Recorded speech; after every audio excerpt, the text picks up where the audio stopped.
Huge bestseller. To leave the seat when you're... Well, you can sit right next to our surgeon. And Making Me a Surgeon, it was an honest book, and it enraged a good deal of the medical profession. And his newest book is called A Surgeon World. And it's a further examination of doctors. And according to Dr. Nolen, doctors, he says, are neither smarter nor more godlike than the rest of us and so forth. So he's an interesting gentleman. Would you welcome, please, Dr. William Nolen.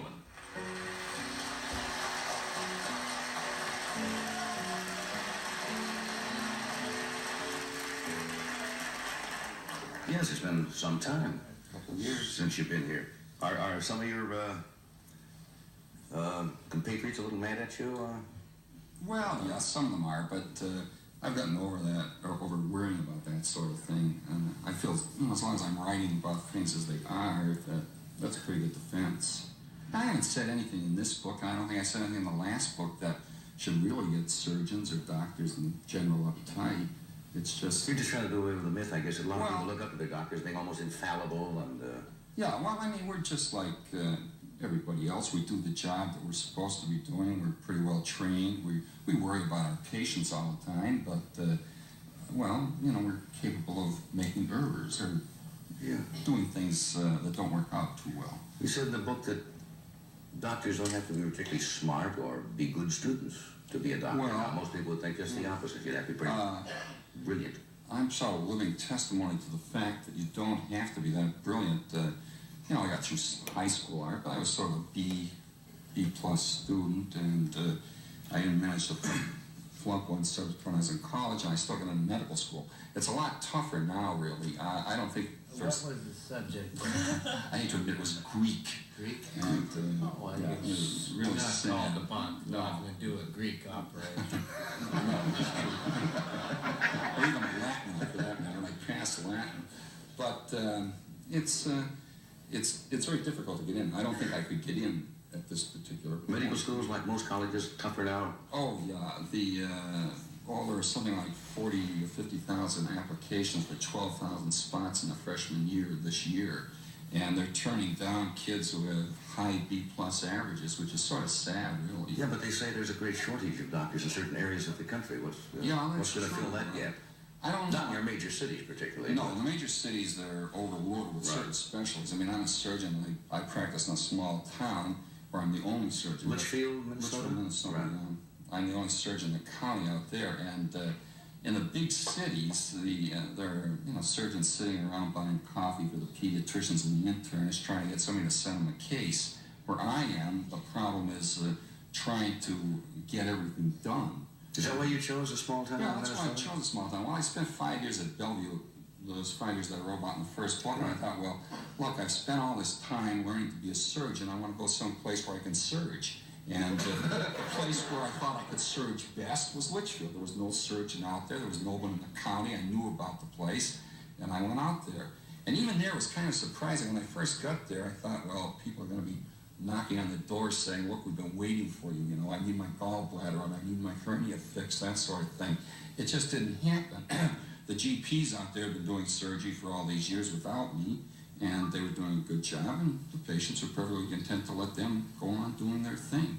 It took me 6 months or so before I got busy, and that's what got me into the writing business. I mean, I had nothing else to do. I didn't want to get into general practice. That was sad. I was looking at your hands as you're talking. Now, most people would think, and you do surgery, that you'd have like a classical pianist, rather long, delicate fingers, and yet your hand is kind of wide. And well, sure, that's one of the myths. Is that another myth? Surgery. Oh, sure. You know, one of the things you learn in surgery is that the first thing, it's a cliche really in medicine, and that is that incisions heal from side to side and not from end to end. So you can make a hole big enough to work in, and you can get your hands in there, and you can get things done. When I was a kid, when I was in college, I remember people used to talk about the little tiny incisions they had for their appendectomy, as though, my surgeon could do it through a 2-inch incision. Well, that seems to be a mark of pride at certain people. I know, and it's really crazy because, well, you can imagine.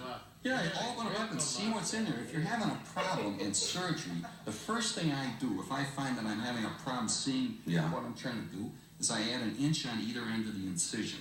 And once I do that, it's just amazing. Well, you got to get in and take a look around. Yeah, sure. So it doesn't make any difference how big your hands are. You make the whole big. But you No.